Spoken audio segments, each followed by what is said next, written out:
ଓମ୍ ଶାନ୍ତି। ପରମ ପ୍ରିୟ ପରମାତ୍ମା ଶିବ ଭଗବାନଙ୍କର ଅମୃତ ସନ୍ତାନଗଣ, ଆସନ୍ତୁ ଆମେ ଆଜି 8/5/2025 ମସିହାର ମଧୁର ମହାବାକ୍ୟ ସ୍ୱୟଂ ପରମପିତା ପରମାତ୍ମା କ'ଣ ଆମ ସଙ୍ଗମଯୁଗୀ ଆତ୍ମାଗଣକୁ ଶୁଣେଇଛନ୍ତି।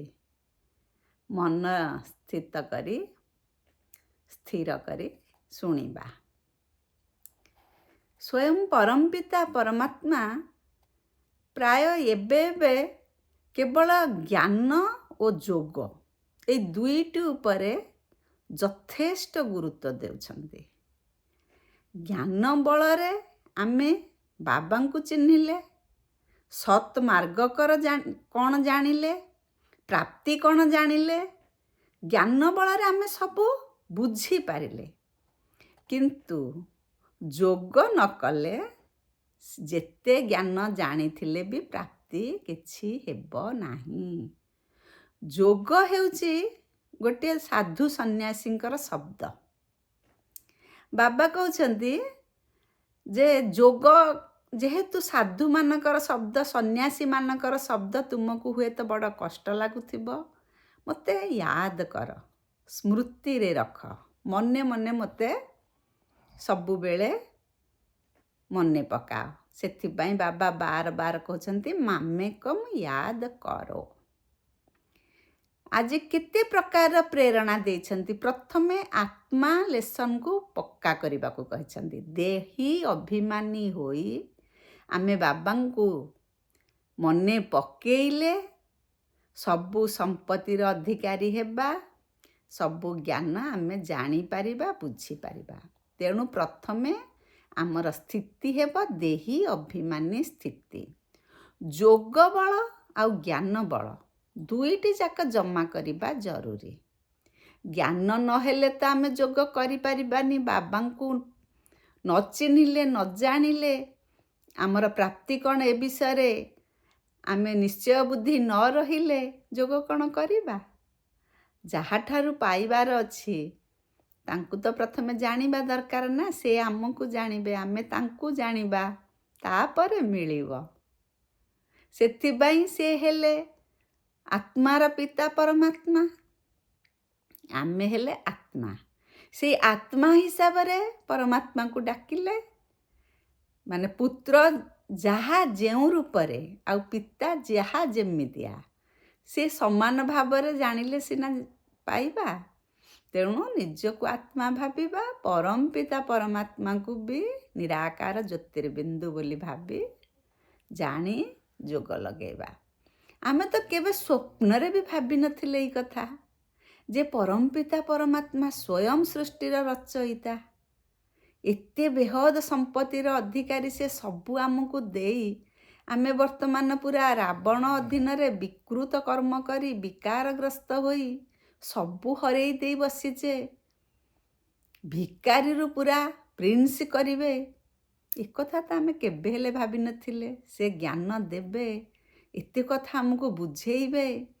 ପୁଣି କେତେ ଦୂରରୁ ପରମ ଧାମ କୁଆଡ଼େ, ଶାନ୍ତି ଧାମ କୁଆଡ଼େ, ସିଏ ପୁଣି ଆମର ପିତା ଘର, ଆମ ନିଜ ଘର। ସେଠୁ ଆସିବେ ଆମକୁ ଖୋଜିକି, ଆମ ହାତ ଧରିକି, ଆମକୁ ପବିତ୍ର କରିକି ସାଥିରେ ନେବେ। ଆମେ ଏଇ କଥା କେବେ ସ୍ୱପ୍ନରେ ବି ଭାବିନଥିଲେ।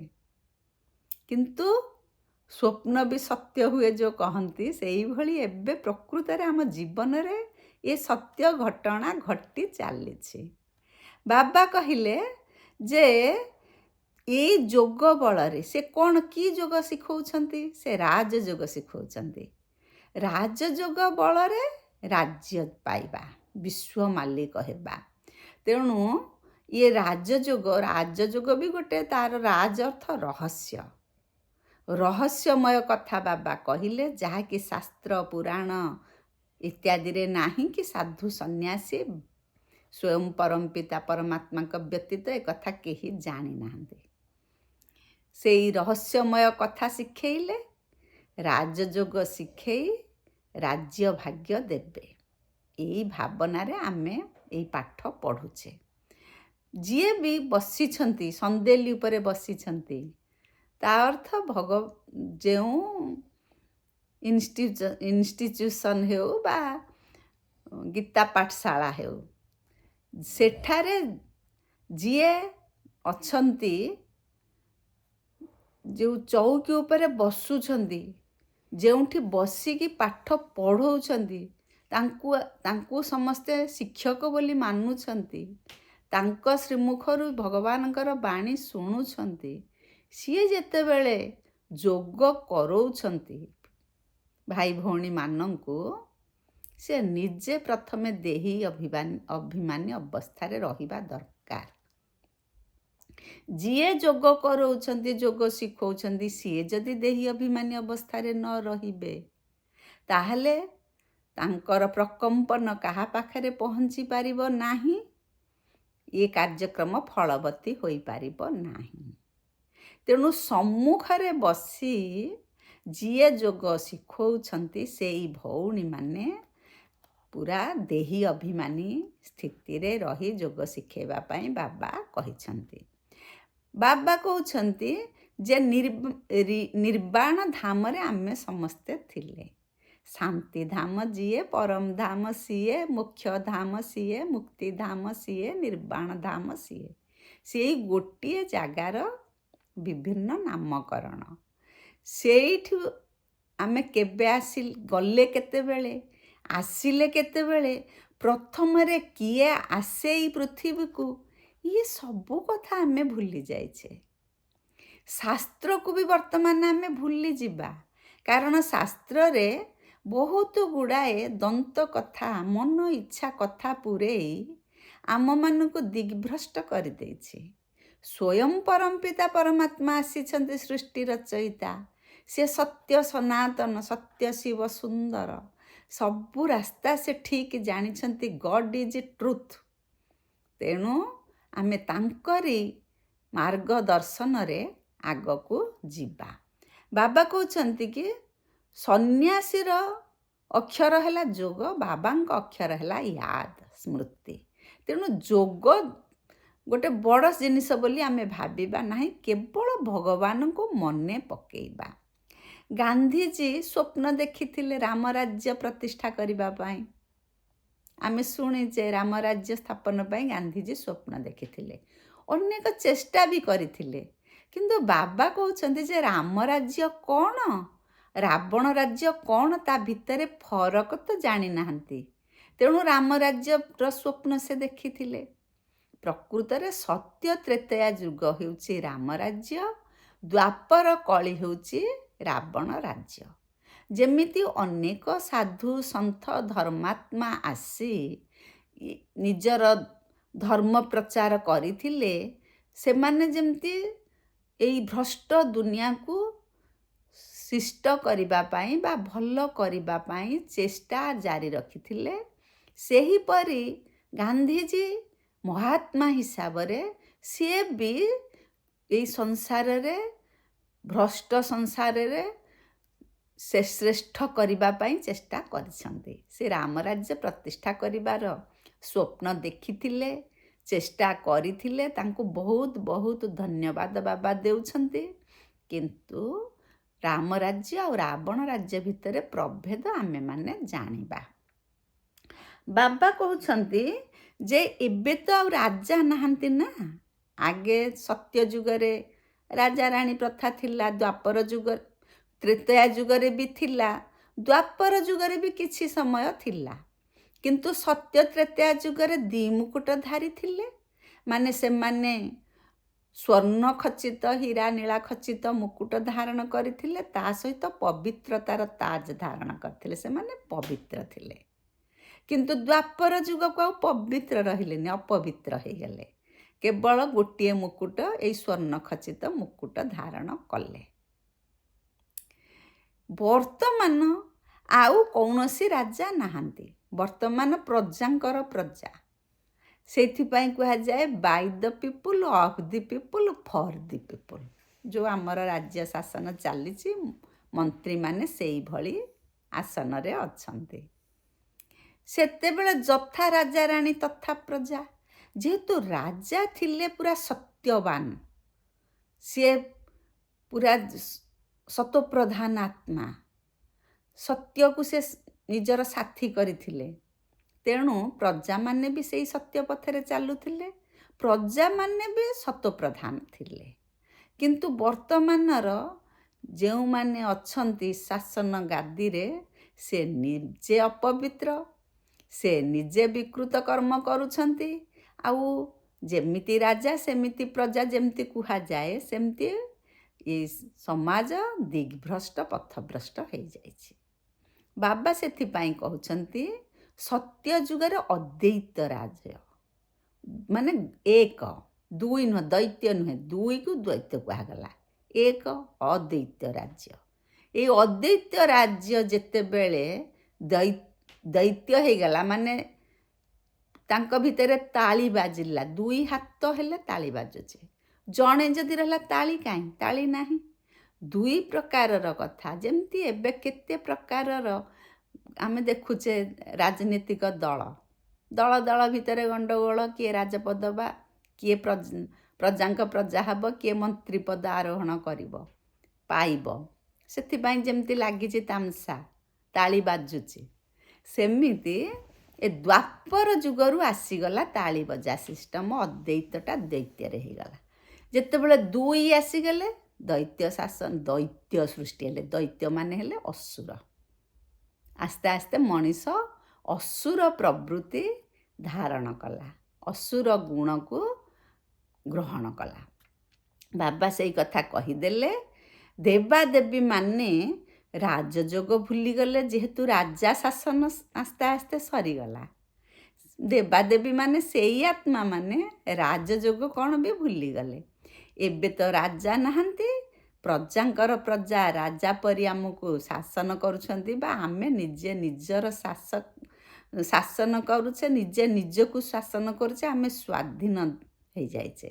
କିନ୍ତୁ ସ୍ୱାଧୀନ ତ ନିଶ୍ଚିତ ଭାବରେ ହେଇଛେ, କିନ୍ତୁ ରାବଣ ଅଧୀନରେ ରହିଛେ, ଯାହା ଫଳରେ ଆମେ ଆଉ ଭଲ କାମ କରିବା ପାଇଁ ଇଚ୍ଛା ପ୍ରକାଶ କରୁନେ, ମାୟା ଅଧୀନକୁ ଚାଲି ଯାଉଛେ। ଆମେ କଳ୍ପ କଳ୍ପ ସତ୍ୟ ଯୁଗରେ ଥିଲେ ବୋଲି ଭାବିବା। ଯିଏ ସଙ୍ଗମଯୁଗୀ ଆତ୍ମା ବୋଲି ନିଜକୁ ଭାବୁଛି, ସଙ୍ଗମଯୁଗୀ ଆତ୍ମା କ'ଣ? ବର୍ତ୍ତମାନ ସ୍ୱୟଂ ପରମପିତା ପରମାତ୍ମା ପ୍ରଜାପିତା ବ୍ରହ୍ମା ବାବାଙ୍କ ଦ୍ୱାରା ସେ ଆସିଛନ୍ତି ବୋଲି ଜଣେଇଲେ, ଆଉ ସବୁ ପାଠ ଜଣେଇଲେ, ଆଉ ପାଠରୁ ଆମେ କେମିତି ରାଜା ହେବା ସେ ପାଠ ବି ଜଣେଇଲେ, ତାଙ୍କ ବେହଦ ସମ୍ପତ୍ତିର ଅଧିକାରୀ ହେବା ପାଇଁ କେଉଁ ପଥରେ ଚାଲିବାକୁ ପଡ଼ିବ, କେମିତି ପାଇବା, ତାର ବାଟ ବି ଜଣେଇଲେ। ଯିଏ ଏଇସବୁ କଥା ଜାଣିଲେ ସିଏ ହେଉଛନ୍ତି ସଙ୍ଗମଯୁଗୀ ବ୍ରାହ୍ମଣ। ବ୍ରାହ୍ମଣ ମାନେ ହିଁ ଦେବତା ହେଇପାରିବେ। ଆଉ ସିଏ ବି ଜାଣିଲେ ଯେ ଆମେ ପୂର୍ବଜନ୍ମରେ ନିଶ୍ଚିତ ଭାବରେ ବାବାଙ୍କ ଠାରୁ ଏଇ କଥା ଜାଣିଥିଲୁ। ସେମିତି ମନରେ ବି ଭାବ ଆସେ। ପୁଣି ବ୍ରହ୍ମା ବାବାଙ୍କ ପାଖକୁ ଯିଏ ଯାଆନ୍ତି, ସିଏ ପଚାରନ୍ତି, ତୁମେ ଏଇ ପାଠ କେବେ ପଢ଼ିଥିଲ? ସେମାନେ କହନ୍ତି, ହଁ ବାବା, 5000 ବର୍ଷ ତଳେ ଆମେ ଏଇ ପାଠ ପଢ଼ିଥିଲୁ। ତାମାନେ ଏବେ ଯେଉଁମାନେ ସଙ୍ଗମଯୁଗୀ ବ୍ରାହ୍ମଣ, ସେଇମାନେ ବି ଗତ କଳ୍ପରେ ସଙ୍ଗମଯୁଗୀ ବ୍ରାହ୍ମଣ ଥିଲେ। ବାବା କହୁଛନ୍ତି ଏ ନାଟକ ପୁରା ଆକୁରେଟ୍ ରିପିଟ୍ ହେଉଛି। ତେଣୁ ନିଜକୁ ବହୁତ ଭାଗ୍ୟବାନ ମନେ କରିବା କଥା। ଭାଗ୍ୟବାନ ମନେ ବି କରୁଛେ ଯେ ମୁଁ କଳ୍ପ କଳ୍ପ ବାବାଙ୍କ ପାଠ ପଢ଼ି ସତ୍ୟ ଯୁଗର ରାଜା ରାଣୀ ହୋଇଛି, ଏବେ ବି ହେବି। କିନ୍ତୁ ସତ୍ୟ ଯୁଗକୁ ଗଲେ ସେଠି ଏଇ ପାଠ ମନେ ପଡ଼ିବନି। ଲକ୍ଷ୍ମୀ ନାରାୟଣଙ୍କର ବି ଏଇ ଜ୍ଞାନ ନାହିଁ, କାରଣ ଏଠି ଆମେ ଆହରଣ କରୁଛେ, ଜ୍ଞାନ ଆହରଣ କରୁଛେ, ଯୋଗ ବଳରେ ଶକ୍ତି ସଂଗ୍ରହ କରୁଛେ, ଆତ୍ମା ବଳଶାଳୀ ହେଉଛି, ଆତ୍ମା ସ୍ୱଧର୍ମରେ ସ୍ଥିତ ରହି ସତୋପ୍ରଧାନ ହେଉଛି। କିନ୍ତୁ ସତ୍ୟ ଯୁଗରେ ଯାହା ହେଇଛି ତାକୁ ସେ ଭୋଗ କରିବ, ସେଠି ଆଉ ଜ୍ଞାନର ଦରକାର ନାହିଁ। ତେଣୁ ଲକ୍ଷ୍ମୀ ନାରାୟଣଙ୍କ ପାଖରେ ବି ଏଇ ଜ୍ଞାନ ନାହିଁ। ଆମେ ଯେଉଁ ଜ୍ଞାନ ପାଉଛେ ଏ ସୃଷ୍ଟିର ରଚୟିତା କିଏ, ସୃଷ୍ଟିର ରଚନା ଆମେମାନେ ସମସ୍ତେ, ଇଏ ସବୁ ଜ୍ଞାନ ଲକ୍ଷ୍ମୀନାରାୟଣ ବି ଜାଣନ୍ତି ନାହିଁ। କାହିଁକି ନା ସ୍ୱୟଂ ପରମପିତା ପରମାତ୍ମା ସଙ୍ଗମ ଯୁଗରେ ଆସିଲେ, ଜ୍ଞାନ ଦେଇକି ପବିତ୍ର ପତିତ ଆତ୍ମାକୁ ପାବନ କଲେ, ଲକ୍ଷ୍ମୀନାରାୟଣଙ୍କୁ ରାଜ୍ୟ ଭାଗ୍ୟ ଦେଲେ, ବିଶ୍ୱର ମହାରାଜା ମହାରାଣୀ କରିକି ସିଏ ପୁଣି ପରମ ଧାମକୁ ଯାଉଛନ୍ତି ହେରି, ସିଏ ରହୁନାହାନ୍ତି। ତେଣୁ ଲକ୍ଷ୍ମୀନାରାୟଣ କେମିତି ଜାଣିବେ? ସେ ଭୁଲି ଯାଉଛନ୍ତି। ଇଏ ଗୋଟେ ୱଣ୍ଡରଫୁଲ୍ ନାଟକ ଚାଲିଛି। 84 ଜନ୍ମ ଅତି ବେଶୀରେ ଆତ୍ମା ନିଏ ଗୋଟିଏ କଳ୍ପ ମଧ୍ୟରେ, କିନ୍ତୁ ସାଧୁସନ୍ଥମାନେ କହୁଛନ୍ତି 84 ଲକ୍ଷ ଯୋନିରେ ଆତ୍ମା ଭ୍ରମଣ କରୁଛି। କୀଟଠୁ ଆରମ୍ଭ କରି କୀଟ ପତଙ୍ଗ ଜୀବ ଜନ୍ତୁ ସବୁଥିରେ ଆତ୍ମା ଗତି କରି କରି ତାର କର୍ମ ଅନୁଯାୟୀ କିଏ କେଉଁ ପ୍ରକାର ଶରୀର ନେବ ସାଧୁସନ୍ଥମାନେ କହୁଛନ୍ତି। ବାବା କିନ୍ତୁ କହୁଛନ୍ତି ମନୁଷ୍ୟ ଆତ୍ମା ମନୁଷ୍ୟ ଜନ୍ମ ପାଇବ, କିନ୍ତୁ ମନୁଷ୍ୟ ଆତ୍ମା ତାରି ସେଇ ଶରୀରରେ ବିଭିନ୍ନ ଭୋଗ ଯୋଗ କରିବ। ଯେମିତି ମଞ୍ଜି, ପଣସ ମଞ୍ଜିରୁ ପଣସ ଗଛ ହିଁ ହେଉଛି, ଆମ୍ବ ମଞ୍ଜିରୁ ଆମ୍ବ ଗଛ ହିଁ ହେଉଛି, ସେହିପରି ଆତ୍ମା ହେଉଛି ବୀଜ। ଆତ୍ମାରୁ ଯେମିତି ଆତ୍ମା ସେମିତି ଶରୀର ପାଇବ, ମନୁଷ୍ୟ ଆତ୍ମା ମନୁଷ୍ୟ ଶରୀର ପାଇବ। ବାବା କହିଦେଉଛନ୍ତି ଯଦି ଜଣେ କିଏ ଧନବାନ ଘରେ ଜନ୍ମ ହେଲା, ଧନୀ ଲୋକ ଘରେ ଜନ୍ମ ହେଇଛି, ତାହେଲେ ସେ ସମସ୍ତେ କହିବେ ସେ ପୂର୍ବଜନ୍ମରେ ବହୁତ ଭଲ କାମ କରିଥିଲା, ତେଣୁ ସେ ବଡ଼ ଧନୀ ଘରେ ଜନ୍ମ ହୋଇଛି, ସେ ଭାରି ସୁଖ ଶାନ୍ତି ଆନନ୍ଦରେ ରହିଛି। ଇଏଟା ବି ସତ କଥା। ଆମର କର୍ମ ଯେମିତି ଜନ୍ମ ସେମିତି। ଏବେ ଯଦି ଆମେ ସେମିତି କର୍ମ କରିବା, ସେମିତି ଯୋଗ ଲଗେଇକି ପୁଣ୍ୟ ଅର୍ଜନ କରିବା, ଆତ୍ମା ଆମର ପୁରା ସତ୍ୱପ୍ରଧାନ ଆତ୍ମା ହୋଇଯିବ। ଆମେ ସେମିତି ସତ୍ୟ ଯୁଗରେ ତ୍ରେତା ଯୁଗରେ ଜନ୍ମ ହୋଇ ସୁଖ ଶାନ୍ତି ଆନନ୍ଦରେ ରହିବା, ରାଜ ପରିବାରରେ ଜନ୍ମ ହେବା। ଆଜିକାଲି ତ ରାବଣ ପୋଡ଼ି ଚାଲିଛି, ପ୍ରତିବର୍ଷ ରାବଣ ପୋଡ଼ୁଛନ୍ତି, ରାବଣର ବଡ଼ ଚିତ୍ର ତିଆରି କରିକି। କିନ୍ତୁ ରାବଣ କିଏ, ତାଙ୍କୁ କାହିଁକି ପୋଡ଼ାଯାଉଛି, ପୋଡ଼ିଲେ ମଧ୍ୟ ପୁଣି ତା ଆର ବର୍ଷକୁ ଆଉ ଥରେ ରାବଣ ପୋଡ଼ି କରିବା କାହିଁକି ଜରୁରତ ପଡ଼ୁଛି, ଦରକାର ପଡ଼ୁଛି, ତାର ଅର୍ଥ ବୁଝୁନାହାନ୍ତି। ରାବଣର 10 ଶିର ଥିଲା, ଗୋଟେ ବଡ଼ ଅସୁର, ସେ କଥା ବାବା କହୁନାହାନ୍ତି। ବାବା କହୁଛନ୍ତି ଆମେ ସବୁ ଆତ୍ମା ମାନେ ରାବଣର ଯେମିତି 10 ଶିର ମାନେ 10 ପ୍ରକାରର ବିକାରକୁ ସେ ଦର୍ଶଉଛି। କାମ, କ୍ରୋଧ, ଲୋଭ, ମୋହ, ଅହଙ୍କାର, ଘୃଣା, ଈର୍ଷା, ପରଶ୍ରୀ କାତରତା, ଏ ଯେତେ ସବୁ ବାଜେ ଗୁଣ ସେଗୁଡ଼ାକ ରାବଣର ଥିଲା, ବା ସେଗୁଡ଼ାକର ଯିଏ ଧାରଣ କରନ୍ତି ସିଏ ହେଉଛନ୍ତି ରାବଣ। ଆମେ ରାବଣର ଚିତ୍ରକୁ ପଢ଼ୁଛେ, କିନ୍ତୁ ସେ ଗୁଣକୁ କେହି ଛାଡ଼ି ପାରୁନେ, ତେଣୁ ପ୍ରତିବର୍ଷ ରାବଣ ପୋଡ଼ି କରିବାକୁ ପଡ଼ୁଛି। ଯେହେତୁ ଖରାପ ଗୁଣ, ଯିଏ ଖରାପ ଗୁଣ ଧାରଣ କଲା ସିଏ ହେଲା ଦୁଶ୍ମନ। ଖରାପ ଗୁଣ ହିଁ ଆମର ଦୁଶ୍ମନ, ଆମର ଶତ୍ରୁ। ସେଇ ଖରାପ ଗୁଣକୁ ଆମେ ପାଖରେ ରଖିଛେ ବୋଲି ଆମେ କୌଣସି କ୍ଷେତ୍ରରେ ଜୟଯୁକ୍ତ ହୋଇପାରୁନାହିଁ, ଆମକୁ କେହି ଭଲ ପାଉନାହାନ୍ତି, ଆମେ ସତ୍ୟ ଯୁଗକୁ ଯାଇପାରିବା ନାହିଁ। ଯଦି ଖରାପ ଗୁଣକୁ ଆମେ ପାଖରେ ରଖିବା, ତାହେଲେ ଖରାପ ଗୁଣ ଆମର ଶତ୍ରୁ, ସେ ଶତ୍ରୁକୁ ଆମେ ନାଶ କରିବା। ରାବଣ ପୋଡ଼ି କରିବା ଦରକାର ନାହିଁ, ଆମ ଭିତରେ ଥିବା 5 ବିକାରକୁ ଆମେ ପୋଡ଼ିକି ନାଶ କରିବାକୁ ବାବା ବୁଝାଉଛନ୍ତି, ଯାହା ଫଳରେ ଆମେ ନରରୁ ନାରାୟଣ ହୋଇପାରିବା, ଭ୍ରଷ୍ଟାଚାରୀରୁ ଶ୍ରେଷ୍ଠାଚାରୀ ହୋଇପାରିବା, ପୁଣି ଶ୍ରେଷ୍ଠ ଦୁନିଆକୁ ଯାଇପାରିବା, ବା ବେଶ୍ୟାଳୟରୁ ଶିବାଳୟକୁ ଯାଇପାରିବା। ଆମେ ଯଦି ସବୁବେଳେ ସ୍ମୃତିରେ ରଖିବା ମୁଁ ସଙ୍ଗମ ଯୁଗୀ ଆତ୍ମା, ତାହା ହେଲେ ଇଏ ହେଉଛି ପୁରୁଷୋତ୍ତମ ଯୁଗ, ଆମେ ପୁରୁଷୋତ୍ତମ ହେଇପାରିବା, ମର୍ଯ୍ୟାଦା ପୁରୁଷୋତ୍ତମ। ବାବା କହୁଛନ୍ତି ନିଜକୁ ଗୋଟେ ଷ୍ଟୁଡେଣ୍ଟ ବୋଲି ସବୁବେଳେ ଭାବ, ମନରେ ଗର୍ବ କର, ମନରେ ଖୁସି ରଖ, ମୋତେ କିଏ ପାଠ ପଢ଼ଉଛନ୍ତି। ଆମେ ବିଦ୍ୟାଳୟକୁ ଯାଉଥିଲେ, ଶିକ୍ଷକ ପାଠ ପଢ଼ଉଥିଲେ, ମନେ ରଖୁଥିଲେ କିଏ କେଉଁ ଶିକ୍ଷକ କି ପାଠ ପଢ଼ଉଛନ୍ତି। ବର୍ତ୍ତମାନ ବାବା ଆସିଛନ୍ତି, ସିଏ ଶିକ୍ଷକ ରୂପେ କେତେ ସବୁ ପାଠ ଜଣେ ଶିକ୍ଷକ ଆମକୁ ପଢ଼ଉଛନ୍ତି। ଆଉ ଏ ପାଠ ମନେ ରଖିବା ପାଇଁ ବାବା ବି ଗୋଟେ ସହଜ ବୁଦ୍ଧି ବତେଇ ଦେଇଛନ୍ତି।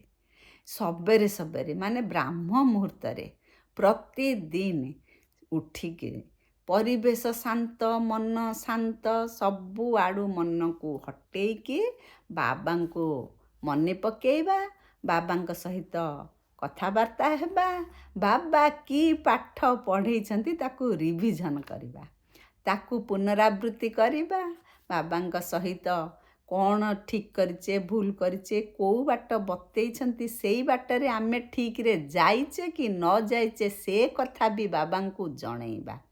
ତା ଫଳରେ ଆମର ଯେମିତି ଭୌତିକ ପାଠରେ ରିଭିଜନ୍ କରି କରି ପିଲାମାନେ ଆଗକୁ ଯାଆନ୍ତି, ସେଇଭଳି ଆମେ ଏ ପାଠକୁ ବାର ବାର ମନରେ ଚିନ୍ତନ ମନ୍ଥନ କରି ଅଗ୍ରସର ହେବା।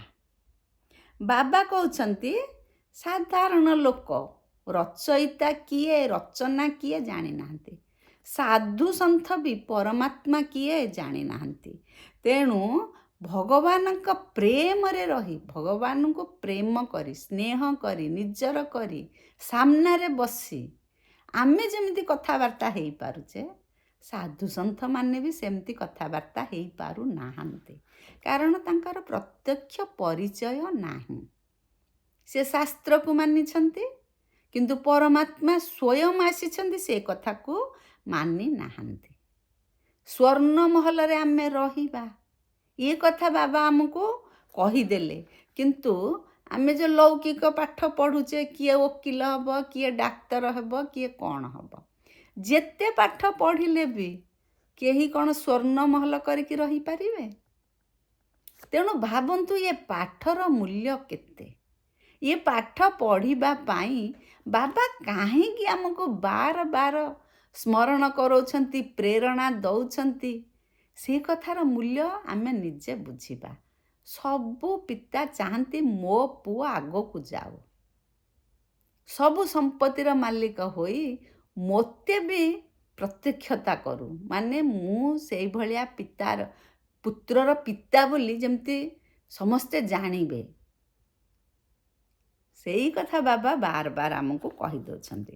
ବାବା କହୁଛନ୍ତି ଯେ କେତେ ଧରନ୍ତୁ ନିଆଁ ଜଳୁଛି, ଗୋଟେ ଅଗ୍ନିଶିଖା, ତା ଚାରିପଟେ କେତେ ପତଙ୍ଗ ଛୋଟ ଛୋଟ ବୁଲନ୍ତି, କେତେକ ସେଇ ନିଆଁରେ ପଡ଼ି ମରନ୍ତି, ସେମାନେ ଝାସ ଦିଅନ୍ତି, ଆଉ କେତେକ ଏମିତି ଫେରି ଲଗେଇକି ଉଡ଼ିଯାଆନ୍ତି। ବାବା କହୁଛନ୍ତି ତମେ ସେମିତି ବାବାଙ୍କ ଘରକୁ ଆସିଲ, ବାବାଙ୍କଠୁ ପାଠ ପଢ଼ିଲ, ଶୁଣିଲ, ଜାଣିଲ, କେତେକ ତମ ଭିତରୁ ଏମିତି ଆସିକି ପୁରା ବାବାଙ୍କ ପାଖରେ ସମର୍ପିତ ହୋଇଯାଉଛନ୍ତି, ଆଉ କେତେକ ଆସୁଛନ୍ତି ବୁଲି ଚାଲି ପରୀକ୍ଷା ନିରୀକ୍ଷା କରି ଫେରି ଯାଉଛନ୍ତି। ଯାହା ଭାଗ୍ୟରେ ଯେତିକି ଅଛି ସେତିକି ମିଳୁଛି ବୋଲି ଭାବିବାକୁ ପଡ଼ିବ, କାରଣ ବାବା ତ ସମସ୍ତିଙ୍କି ଆଦର ସମ୍ମାନରେ ଡାକୁଛନ୍ତି, କୋଳେଇ ନେଉଛନ୍ତି, ପାଦେ ଗଲେ 100 ପାଦ ଟାଣୁଛନ୍ତି, ତଥାପି ଯଦି ଜଣେ ଯାଇପାରୁନି ତାହେଲେ ତା ଭାଗ୍ୟରେ ନାହିଁ। ଏବେ ତ ବାବା ସବୁବେଳେ କହୁଛନ୍ତି ତୁମେ ଯୁଦ୍ଧ ମଇଦାନରେ ଛିଡ଼ା ହୋଇଛ। ଯୁଦ୍ଧ ମଇଦାନ କ'ଣ?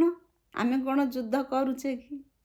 ମାନେ ଆମେ ସବୁବେଳେ ବିକାର ସହିତ, ଆମର ଯେଉଁ ଶ୍ରୀମତରେ ବାବା ଚାଲିବାକୁ କହୁଛନ୍ତି, ଶ୍ରୀମତରେ ଚାଲିବା ଅର୍ଥ ଅନେକ ବିକାର ତୁମ ଆଗକୁ ଆସୁଛନ୍ତି, ତାଙ୍କୁ ତମେ ପ୍ରତିହତ କରି ତାଙ୍କୁ ବିକାର ବିନାଶ କରି ଆଗକୁ ଯିବାକୁ ପଡ଼ୁଛି।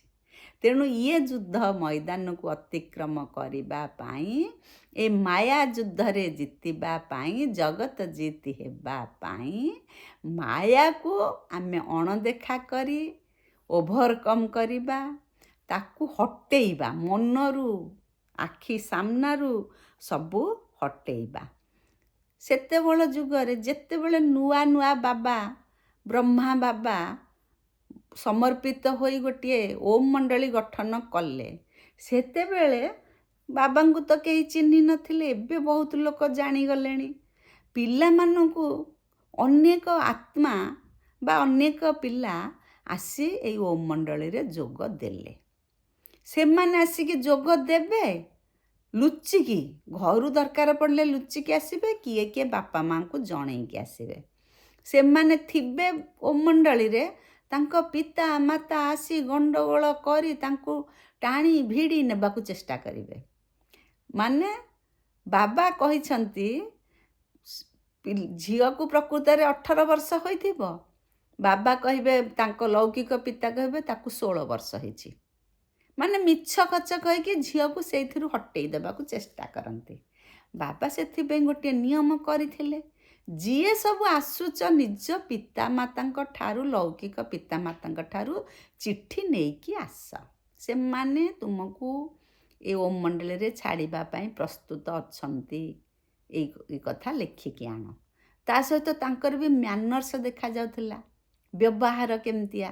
ଧର ଖେଳ ପଡ଼ିଆରେ ଗୋଟେ ଖେଳ ଚାଲିଛି, ଫୁଟବଲ ଖେଳ ଚାଲିଛି, ଯଦି ଖେଳାଳି ଠିକ୍ ନିୟମ କାନୁନ ଭିତରେ ଖେଳି ପାରୁନି, ତାହେଲେ ସେ ଖେଳାଳିକି ହଟେଇ ଦିଆଯାଉଛି ନା ନାହିଁ? ନା ବେନିୟମ ଯିଏ ଖେଳୁଛି ସେ ଖେଳ ପଡ଼ିଆରେ ଖେଳି ପାରୁଛି?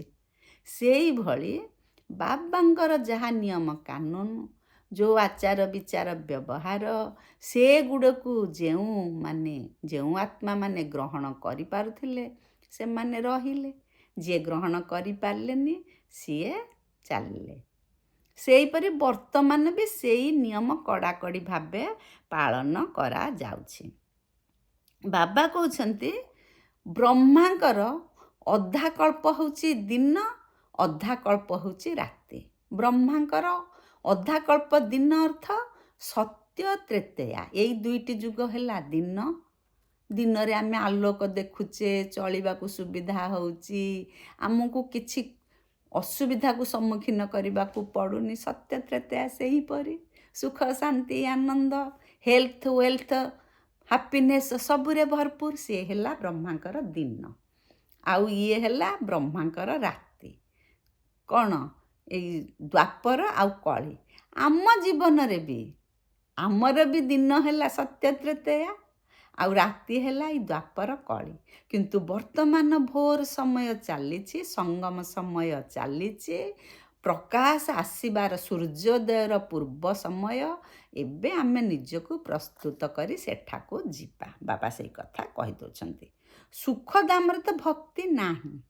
ଆମେ ନାରଦଙ୍କର ଭକ୍ତି କଥା ଜାଣିଛେ, ସେ ବଡ଼ ଭକ୍ତ ଥିଲେ। ଯେତେବେଳେ ଲକ୍ଷ୍ମୀଙ୍କର ସ୍ୱୟଂବର ହେଲା, ସେତେବେଳେ ସିଏ ବି ସ୍ୱୟଂବରରେ ଭାଗ ନେବା ପାଇଁ ଯାଇଥିଲେ, କିନ୍ତୁ ନିଜ ମୁହଁ ଦେଖିଦେଲା ବେଳକୁ ତାଙ୍କୁ ଜଣାଗଲା ଯେମିତି ମାଙ୍କଡ଼ ପରି ତାଙ୍କ ମୁହଁ ହେଇଛି।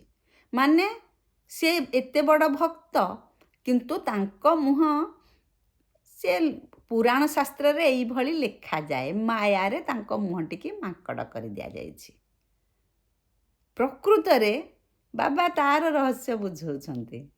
ଆମେ ସମସ୍ତେ ନାରଦଙ୍କ ପରି ଭକ୍ତି କଲେ, ସିଏ ତ ବ୍ୟଭିଚାରୀ ଭକ୍ତି କରୁଥିଲେ, ମାନେ ବିଭିନ୍ନ ଦେବାଦେବୀଙ୍କୁ ସେ ଭଲ ପାଉଥିଲେ, ପୂଜା କରୁଥିଲେ। କିନ୍ତୁ ଆମେ ସ୍ୱୟଂ ପରମପିତା ପରମାତ୍ମା ଶିବ ବାବାଙ୍କର ଅବ୍ୟଭିଚାରୀ ଭକ୍ତ। ତଥାପି ଆମେ ନିଜକୁ ନିଜେ ଆତ୍ମା ଦର୍ପଣରେ, ଜ୍ଞାନ ଦର୍ପଣରେ ପରୀକ୍ଷା କରିବା। ମୁଁ ସତ୍ୟଯୁଗକୁ ଯିବା ପାଇଁ ଯୋଗ୍ୟ ହେଲିଣି ତ? ନାରଦ ଯେମିତି ମୁହଁ ଦେଖିଲେ, ସିଏ ଲକ୍ଷ୍ମୀକି ବରମାଳ ଦେବା ପାଇଁ ଯୋଗ୍ୟ ନୁହନ୍ତି, ସେ ପଳେଇ ଆସିଲେ ସେଠୁ। ସେହିପରି ଆମେ ନିଜକୁ ନିଜେ ତର୍ଜମା କରି ସତ୍ୟଯୁଗକୁ ଯିବା ପାଇଁ ସମର୍ଥ ହେଲେଣି କି ନାହିଁ ଦେଖିବା, ସେଇ ଅନୁଯାୟୀ ନିଜକୁ ପ୍ରସ୍ତୁତ କରିବା। ବାବା କହିଦେଲେ। ବାବା କହୁଛନ୍ତି ବର୍ତ୍ତମାନ ତୁମେ ଖଣ୍ଡା ଧାରରେ ବାଟ ଚାଲୁଛ ବୋଲି ଭାବ, ଇଏ ସହଜ ରାସ୍ତା ନୁହେଁ। ସତ୍ୟ ପଥରେ ଚାଲିଲେ ସିଦ୍ଧି ପ୍ରାପ୍ତି ହୁଏ। ସତ୍ୟ ପଥରେ ଚାଲିଲେ ତୁମେ ଯାହା ଚାହିଁବ ତାହା ନିଶ୍ଚିତ ଭାବରେ ପାଇବ। ସେଥିପାଇଁ କୁହାଯାଏ ସଚ୍ କି ନାଓ ହିଲତା ଡୋଲତା ଲେକିନ ଡୁବତା ନାହିଁ। ବୁଡ଼ିବାନି, ଆମେ ନିଶ୍ଚିତ ଭାବରେ ସକ୍ସେସ୍ ହେବା, ଯଥାସ୍ଥାନରେ ପହଞ୍ଚିବା, କିନ୍ତୁ ଯିବା ପାଇଁ ଆମକୁ ଟିକେ ନିଜକୁ ସତର୍କ ରହିକି ଯିବାକୁ ପଡ଼ିବ। ତେଣୁ ଯେମିତି ବ୍ରହ୍ମା ବାବା ସବୁବେଳେ ଶ୍ରୀମତ ଅନୁସାରେ ଚାଲୁଥିଲେ, ତାଙ୍କୁ କୌଣସି ପ୍ରକାର ବାଧାବିଘ୍ନ ଆସିନଥିଲା। ଯାହା ବି ଆସିଥିଲା ସିଏ ଯୋଗ ବଳରେ ବାବାଙ୍କ ଠାରୁ ଶକ୍ତି ଆଣି ସମାଧାନ କରି ଆଗକୁ ଚାଲିଥିଲେ। ସେମିତି ଆମକୁ ବି ହେବାକୁ ପଡ଼ିବ। ଶ୍ରୀକୃଷ୍ଣଙ୍କୁ କୁହନ୍ତି ଗାଁ କା ଛୋରା, ଶ୍ୟାମ ସୁନ୍ଦର। କାହିଁକି କୁହନ୍ତି? ଶ୍ରୀକୃଷ୍ଣ ତ ହେଉଛନ୍ତି ସତ୍ୟଯୁଗର ରାଜକୁମାର। ସିଏ ପୁଣି କେମିତି ଶ୍ୟାମଳ ହେଲେ? ପୁଣି ଗାଁରେ ଗାଈ ଚରାଉଥିଲେ ବୋଲି କୁହାଯାଉଛି। ପ୍ରକୃତରେ ତାର ଅର୍ଥ ବି ବାବା ବୁଝେଇ ଦେଇଛନ୍ତି। ବ୍ରହ୍ମା ବାବା ଶ୍ରୀକୃଷ୍ଣଙ୍କର ଲାଷ୍ଟ, ଶ୍ରୀକୃଷ୍ଣଙ୍କ ଆତ୍ମାର ଲାଷ୍ଟ ଶରୀର। ସିଏ କ'ଣ କରୁଥିଲେ? ଏଇ ଗାଉଁଲି ପିଲାଙ୍କ ପରି ଥିଲେ। ସିଏ ପୁଣି ପତିତ ହେଇକି ଥିଲେ। ତେଣୁ ତାଙ୍କୁ କୁହାଯାଉଛି ସେ ଶ୍ରୀକୃଷ୍ଣ ଗାଁ କା ଛୋରା ବୋଲି କୁହାଯାଉଛି। ବୋଲେ ଗାଉଁଲି ପିଲା ଗାଈ ଚରାଉଥିଲେ ବୋଲି କୁହାଯାଉଛି। କିନ୍ତୁ ପ୍ରକୃତରେ ଶ୍ରୀକୃଷ୍ଣ ସତ୍ୟଯୁଗର ରାଜକୁମାର, ଆଉ ବ୍ରହ୍ମା ବାବା ହେଉଛନ୍ତି ଗାଁର ପିଲା। ବାବା ଏ କଥାଟା ବୁଝି ଦେଉଛନ୍ତି।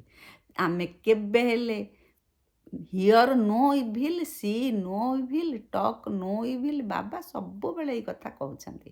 ଖରାପ କଥା ଶୁଣିବାନି, କହିବାନି, ଭାବିବାନି, କାମରେ ବି କରିବାନି।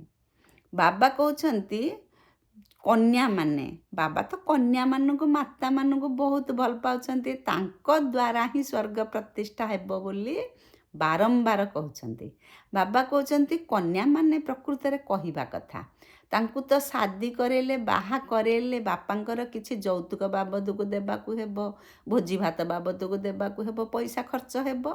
ସେ ପଇସା ବର୍ତ୍ତମାନ ସେ ବାବଦରେ ଖର୍ଚ୍ଚ ନ କରି ଆମକୁ ଦିଅ, ଆମେ ସେଣ୍ଟର ଖୋଲିବୁ, ବାବାଙ୍କର ଜ୍ଞାନରେ ମଦଦଗାର ହେବୁ, ସମସ୍ତଙ୍କୁ ଜ୍ଞାନ ଜଣେଇବୁ, ବା ବାବା ଆସିଛନ୍ତି ବୋଲି ପରିଚୟ ଦେବୁ, ବିଶ୍ୱ କଲ୍ୟାଣକାରୀ ହେବୁ। ବିଶ୍ୱ କଲ୍ୟାଣରେ ଏ ଅର୍ଥ ଲାଗିବା ପାଇଁ ପିଲାମାନେ ବା କନ୍ୟାମାନେ ପିତାମାତାଙ୍କୁ ବୁଝେଇବା ପାଇଁ ବାବା କହୁଛନ୍ତି। ଆମେମାନେ ଦେଖୁଛେ ଗୋଟେ ଗୋଟେ ପରିବାରରୁ ସାରା ପରିବାର ବାବାଙ୍କ ଜ୍ଞାନରେ ଚାଲୁଛନ୍ତି। ଆଉ ଗୋଟେ ଗୋଟେ ପରିବାରରେ ଦେଖିବେ କିଏ ବି ଚାଲୁନାହାନ୍ତି। ଆଉ ଗୋଟେ ଗୋଟେ ପରିବାରରେ ଦେଖିବେ ଜଣେ ଚାଲୁଥିବେ, ଜଣେ ଘରେ ଥିବେ। ତାମାନେ ବାବା କହୁଛନ୍ତି ସମସ୍ତେ ଗୋଟିଏ ପରିବାରରେ ସମସ୍ତେ ଚାଲୁଛନ୍ତି ମାନେ ସମସ୍ତେ ଜାଣିଲେ। ଆଉ ଗୋଟିଏ ପରିବାରରେ ଜଣେ ଚାଲିଲେ ଜଣେ ଚାଲିଲେନି ମାନେ ସେ ଜାଣିକି ଆଭଏଡ଼ କରିଛନ୍ତି, ନ ଜାଣିବାର ରୋଲ୍ କରୁଛନ୍ତି, ବା ତାଙ୍କୁ ଏ ପାଠ ଭଲ ଲାଗୁନି, ବିଶ୍ୱାସ ଲାଗୁନି। ସେଥିପାଇଁ ବାବା କହୁଛନ୍ତି ତୁମେ ସମସ୍ତଙ୍କୁ ଜଣେଇ ଦିଅ, ଯିଏ ଦେବକୁଳର ଆତ୍ମା ତାଙ୍କୁ ଖୁସି ଲାଗିବ, ଆନନ୍ଦ ଲାଗିବ, ସିଏ ଆସିବେ। କିନ୍ତୁ ଜଣେଇବା କାମଟା ତୁମ ନିଜର। ଆମେ ତ ଦେଖିଛେ, ଗୋଲା ଚିତ୍ର ଦେଖିଛେ, ଯେମିତି କେଉଁ ଆତ୍ମା କେତେବେଳେ ଆସିବେ ସେଇ ଚିତ୍ରରେ ଦର୍ଶେଇ ଦିଆଯାଇଛି। ସତ୍ୟଯୁଗୀ ଆତ୍ମାମାନେ ସତ୍ୟଯୁଗରେ ଆସିବେ, ତାପରେ ତ୍ରେତୟାରେ କେତେ ଆସିବେ, ଦ୍ୱାପର ବେଳକୁ କେତେ ଆସିବେ, କଳି ଯୁଗକୁ କେତେ ଆସିବେ। ଆସିବେ ମାନେ କେଉଁଠୁ ଆସିବେ? ଶାନ୍ତିଧାମରୁ। ଯେଉଁ ସୂକ୍ଷ୍ମ ସୂକ୍ଷ୍ମ ଜ୍ୟୋତିର୍ବିନ୍ଦୁ ସ୍ୱରୂପ ଆତ୍ମା ଅଛନ୍ତି, ସେମାନେ ଏହି ପୃଥିବୀ ପୃଷ୍ଠରେ ପାଞ୍ଚ ତତ୍ତ୍ୱରୁ ଶରୀର ଗ୍ରହଣ କରି ଏଇଠି ଲୀଳାଖେଳା କରିବେ। ବାବା ସବୁ କଥା ଗୋଟି ଗୋଟି ହେଇ ବୁଝେଇ ଦେଉଛନ୍ତି।